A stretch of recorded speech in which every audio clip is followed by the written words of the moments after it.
You might have heard minimalism and simple living, but there's another lifestyle with some overlaps to those that you can try to implement to be happier and more fulfilled. Slow living has many interpretations, but the most common one says that slow living is about consuming less and taking a slower approach to everyday life. It promotes mindfulness and says that faster isn't always better. It has some similarities as simple living, and you can incorporate elements from both into your life. Here are the core elements of slow living that you can incorporate in your life. 1. Take a slower approach to life. A slow life means you are intentional with your time.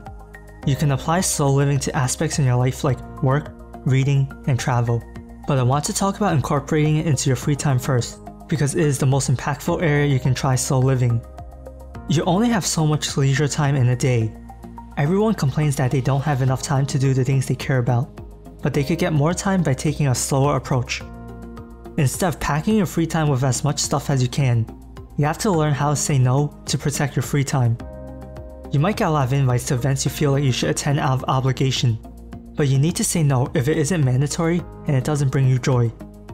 In order to take a slow approach to life, you need to define what brings you joy. Maybe it's trying out new things, or maybe it's working on that meaningful hobby. Find out what brings you joy or keep searching for it, and make sure you let some things go in order to make time for that. Another point of taking a slower approach to life is limiting your screen time. We all spend a lot of time on social media and watching shows. Although watching shows can be entertaining and enjoyable, it needs to be balanced with richer activities. Your mind will feel more refreshed after a difficult task at night over simple, shallow entertainment. Limiting your screen time will allow you to have more time to do what brings you joy. When taking a slower approach to work, it's not about slowing down and being less productive. If you take a slower approach correctly, you can be more productive. Instead of rushing through everything on your calendar, try to block out some time where you won't be distracted. All those meetings and chat notifications can mess with your workflow. You can get a lot of work done if you can work without distractions. As for travel and reading, it's all about going at a slower pace so you can fully immerse yourself. There are a lot of smaller things you can apply slow living to, but travel and reading are very simple examples that I chose to illustrate the point. 2. Be more mindful. Mindfulness is the ability to be in the present moment and to be aware of where you are and what you are doing. When you live a fast-paced life, it can be hard to be in the present moment. There's so much to do and you're constantly thinking and worrying about the future. When you're rushing through the day, you can't enjoy small moments, and you probably struggle to remember what you did throughout the day. Your life might even feel like an obstacle you have to overcome so you can finally relax on the weekend. I don't know about you, but I don't enjoy life when I can't find times to be mindful during the day. Most of us have to lead a fast-paced life due to our careers, but you can find time to slow down and incorporate mindfulness during your day. For example, as you wake up, you can focus your attention on your breathing and observe how your body becomes more energized as you fully wake up. Another good time to incorporate mindfulness can be during your meals. During your lunch or dinner, focus your attention away from all the thoughts in your head and towards your meal.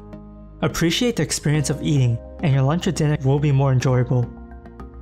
Most people can't just flip a switch and be mindful in a moment without any experience. To increase your mindfulness, I recommend doing mindfulness meditation. Basically, you just close your eyes and sit there in a comfortable position where you can observe your thoughts. The point of meditation isn't to completely stop thinking, because that's impossible. Just sit there and observe your thoughts and let them pass.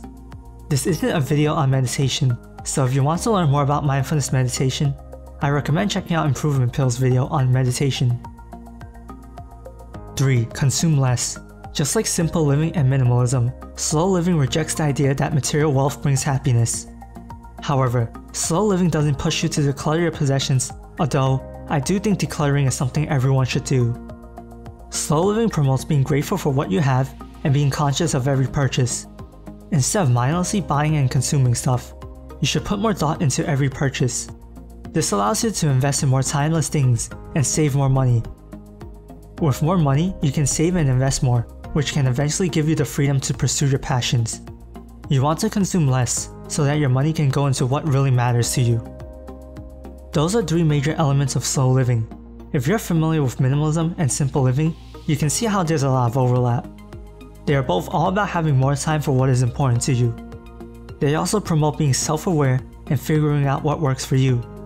Instead of rushing through life, you should try slow living and see if it makes you happier. Have you heard of slow living?